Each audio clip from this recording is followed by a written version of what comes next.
Pozdrawiam serdecznie widzów telewizji UMCS.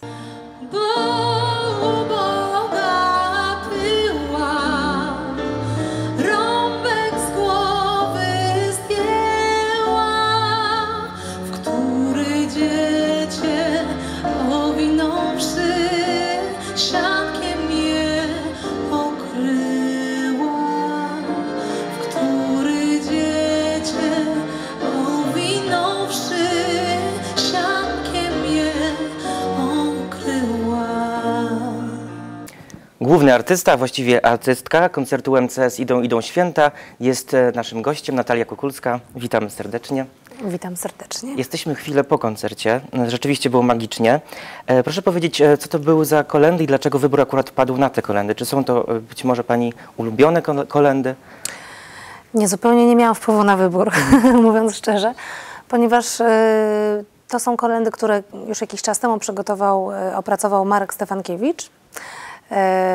Pianista, aranżer, kompozytor, który zaprosił mnie już tutaj chyba, teraz nie jestem pewna, ale chyba trzeci raz miałam okazję śpiewać się w Lublinie. 2 razy chyba w Filharmonii, pierwszy raz tutaj w innym miejscu.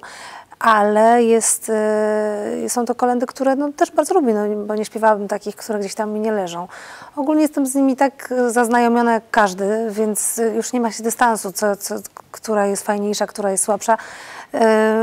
Jedyne, co może zaskoczyć, to aranżacja, a Marek Stefankiewicz je zrobił w taki bardzo piękny sposób, dość klasycznie, ale z kilkoma ciekawymi smaczkami, jeśli chodzi o harmonię, więc bardzo było to inspirujące, zwłaszcza, że też chór wtórował i nawet nie wtórował, pan powiedział, że jestem głównym bohaterem, ja uważam, że jednak chór tutaj, to był koncert bardziej chór z moim gościnnym udziałem i chór akademicki Uniwersytetu Marii Curie-Skłodowskiej jest naprawdę, słychać, bardzo zgrany, świetnie śpiewający. I to była duża przyjemność. Tytuł koncertu Idą święta. Czy te święta, ta atmosfera świąteczna już... Czy idą? Tak, idzie w Pani życiu, czy jeszcze za wcześnie, żeby o tym myśleć? No dzisiaj zaczęłam tak naprawdę, śpiewając kolendy, więc może dobrze, że się zaczęło muzycznie, bo jeszcze przede mną jeden koncert, na który jadę, też taki dobroczynny w Zielonej Górze i dopiero będę miała czas, żeby zabrać się do takich domowych przygotowań i już prywatnego przeżywania, a nie na scenie tego czasu. Często kończy się to tym, że po prostu Wigilia wszyscy padają ze zmęczenia, a tak też nie powinno być. Więc tym razem sobie dałam kilka dni, nawet jakieś propozycje, które się pojawiały, stwierdziłam, że nie ma sensu. Trzeba święta święcić. Poza tym to jest tak cudowny moment, kiedy można się spotkać z rodziną dalszą, bliższą. Do mnie też przyjeżdża, więc cieszę się na takie wspólne chwile.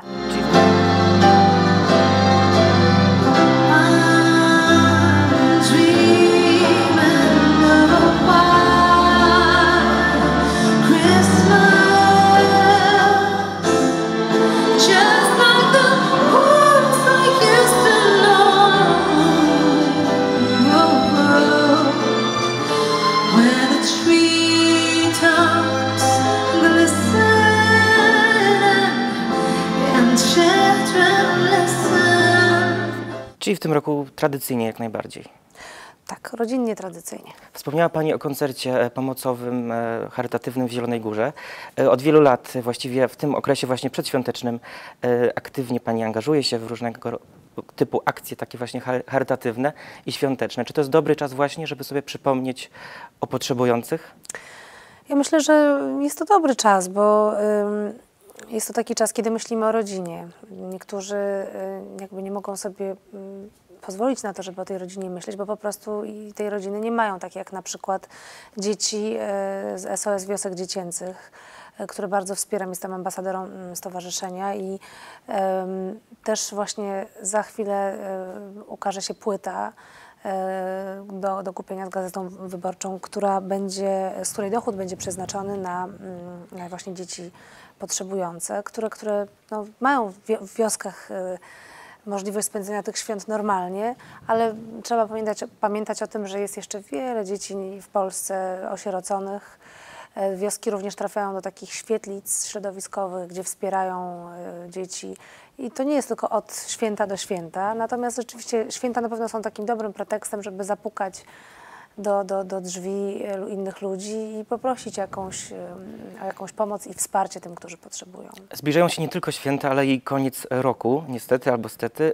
I to jest też taki czas podsumowań, ale także planów. Czy pani planuje, bilansuje miniony rok, czy raczej to takie naturalne przejście jest w pani przypadku? No coś jest w tej dacie, że tak człowiek sobie myśli, co się wydarzyło, jaki to był rok, jaki to będzie. Więc jakbym miała tak wspomnieć to, co się działo w moim życiu zawodowym, to bardzo intensywnie się działo, bo przede wszystkim ukazała się w lutym właśnie 2015 roku moja płyta Ósmy Plan. 8. płyta też, tak? Tak, 8. moja solowa płyta, nie licząc tych dziecięcych. I no, dużo jakby z tą płytą działo się różnych rzeczy, bo były i teledyski, i gdybym koncerty. zapytał o teledyski, ponieważ rzeczywiście świetne przyjęcie krytyków, świetne oceny i to nie tylko w tej warstwie techniczno-realizacyjnej, bo tam chyba pojawiła się taka technika animacji komputerowej przy jednym z tych teledysków, ale także przekaz taki mocny tych teledysków. Zatem z kim pani współpracowała przy tych teledyskach, skąd inspiracje, pomysły? No przekaz, tak, niektóre piosenki dawały pretekst do tego, żeby pójść na całość i te teledyski zrobić trochę inne. Właśnie Animacja poklatkowa to jest teledysk, który powstał do piosenki Pióropusz i to był pierwszy singiel. Autorem tego, reżyserem teledysku jest Marek Skrobecki. Jeszcze w 2014 roku chyba. Tak, to jeszcze powstało pod koniec jeszcze poprzedniego roku. I to dla mnie zupełnie nowa dziedzina, bo nie miałam pojęcia, że tak wygląda praca przy takim klipie, że to jest tak bardzo czasochłonne i 9 dni zdjęciowych, a no, nie widać, na komputerze można by to zrobić było o wiele szybciej. No ale wydaje mi się, że coś w tym jest ciekawego, że po prostu ta ekipa przestawiała tę lalkę i to wszystko się działo w takim mini świecie. Dla mnie to była no, zaskakująca w ogóle ta praca pod wieloma względami, ale na pewno teledysk jest no, inny, oryginalny, wyróżnia się. Jest, co mi się też w nim podoba, on jest taki niepokojący, ładne słowo polskie jest 2 ale ma coś takiego w sobie thrillerowatego, więc cieszę się, że tam pojawiły się tego typu emocje, których nie było dotychczas w moich klipach. Drugi teledysk do piosenki Na koniec świata to takie piękne, proste zdjęcia w reżyserii Patrycji Wojciechowskiej. Starsi ludzie z twarzami, które mają wiele do opowiedzenia i piękne czarno-białe portrety i tak naprawdę dużo więcej nie trzeba. Ja bardzo się wzruszam na tym klipie. W końcu świata u kresu też można powiedzieć, świata i życia trochę. To znaczy, no, teledysk jakby sugeruje, że jest to okres życia tych osób leciwych, które grają w teledysku, bo są mocno leciwe, bo pani Marcjanna miała 101 lat, jak grała teledysk. Dodam się, że trzyma się świetnie, niedługo kończy 102. Pan Kazimierz 97. Niemniej jednak no, starałam się w tej piosence przekazać też takie myśli, które mnie samej są potrzebne. Zwłaszcza w momencie, kiedy no, człowiek gdzieś tam spotyka się z tym tematem przemijania, a każdy się z nim spotyka. Często go odrzucamy, boimy się go nazwać, a ta piosenka dla mnie była takim rodzajem nazwania tych myśli, które krążą wokół tego najbardziej niepoznanego tematu i który wywołuje tak wiele wątpliwości dla nas wszystkich. Ale starałam się w tej piosence i w samej sobie, pisząc ten tekst, no, szukać nadziei tego właśnie, że ta droga cały czas płynie, że my jesteśmy w ciągłym ruchu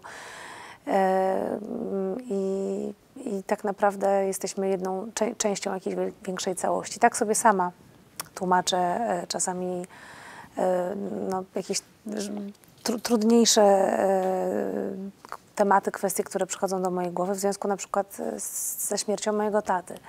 Więc ta piosenka taki rodzaj może terapii i teledysk, który bardzo mnie wzrusza.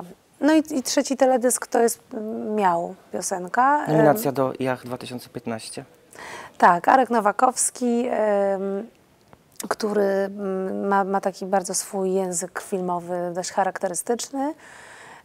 Teledysk no bardzo odważny, myślę, taki nowoczesny, prosty, surrealistyczny i taka też jest piosenka, tego typu ma przesłanie. Więc to były te teledyski. Teraz jeszcze jest nowy singiel, ale on już jest bez obrazu. I nie będzie obrazu, tak? No, planowałam wstępnie, ale raczej nie będzie obrazu do tej piosenki. Piosenka My.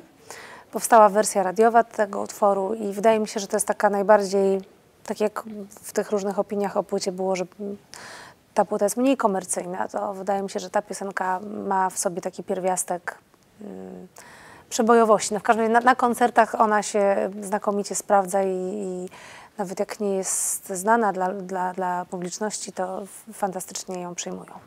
Płyta jest, można powiedzieć, w pełni autorska, prawda? Współautorska właściwie, Tak. bo po raz kolejny współpracuje Pani ze swoim mężem Michałem Dąbrówką.